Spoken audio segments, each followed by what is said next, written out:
তো আমাদের অ্যাকোরিয়ামে মেনটেনেন্স চলছে।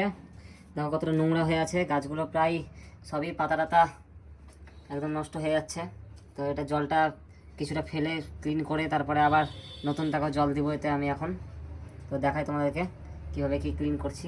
দেখো পুরো এই সাইডটাতে দেখো পাতা জমে আছে, এই দেখো দেখো পাতা জমে আছে সব গাছের। তো এগুলো ক্লিন হবে। সামনের কাজটা আমি হাত দিয়ে এরকম করে পরিষ্কার করে নিচ্ছি, যে টুকটাক যে অ্যালগি টাকা থাকলে সেগুলো ক্লিন হয়ে যাবে বা অন্য কিছু নোংরা থাকলে। তো ক্লিন অনেকটা করে ফেলেছি, পিছনে কিছু গাছও লাগিয়েছি। তা জলটা হাফ মতো পাল্টে দিচ্ছি আমি, দিয়ে তারপর এখানে জল এক্ষুনি ফুলফিল করবো। মাছগুলো চিংড়িগুলো খুব ভয় পেয়ে আছে, কিছু এরকম উপর থেকে দেখতে লাগছে।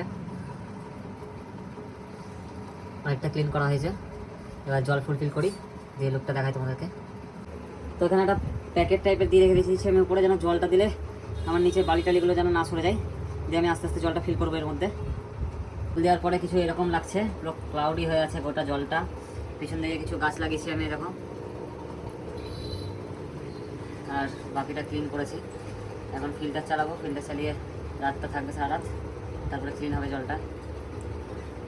আর কিছু ওষুধ দেবো এখন জলে। তো আমি এতে একটু রক সল্ট দিচ্ছি, যেন আমি নতুন গাছ লাগিয়েছি কোনো রকম শামুক টামুক কিছু যেন না হয়।